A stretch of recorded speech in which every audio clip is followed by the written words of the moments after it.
Hello बच्चों, let's see this question. This question says statement 1, Exine resist high temperature, strong acid, alkali and enzymes. Statement 2, sporopollenin is absent at germ pores. Option A, both statement 1 and statement 2 are correct. Option B, both statement 1 and statement 2 are incorrect. Option C, statement 1 is correct and statement 2 is incorrect. Option D, statement 1 is incorrect and statement 2 is correct.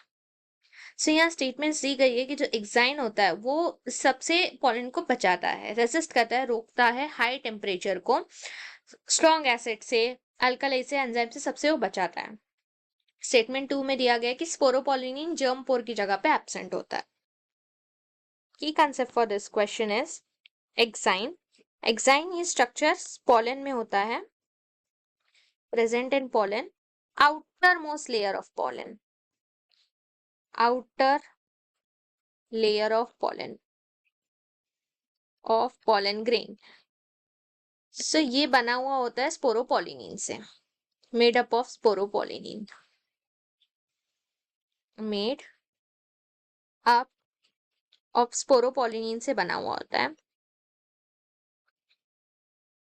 पॉलिनिन ये बहुत ज्यादा strong ऐसा polymer है। First statement दी गई है कि exine resist high temperature, strong acid, alkali and enzymes. Exine में sporopollenin होता है विच इज स्ट्रॉन्गेस्ट पॉलीमर, जो कीप रखता है, कीप सेफ, बहुत ज्यादा सेफ रखता है पॉलन को।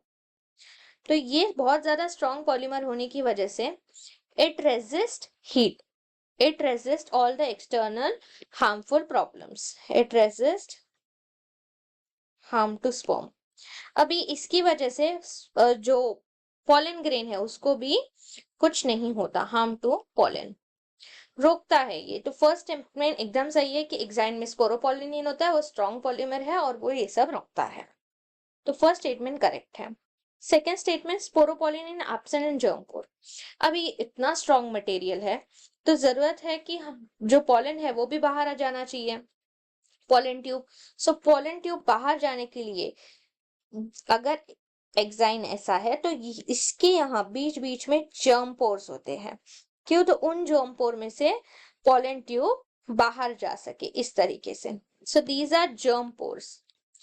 क्यों? तो वो स्पोरोपोलिनिन को एपर्चर दिए होते हैं, क्यों? तो पॉलन जो पॉलन ट्यूब है वो बाहर जा सके स्पोरोपोलिनिन इतना स्ट्रॉन्ग होने की वजह से।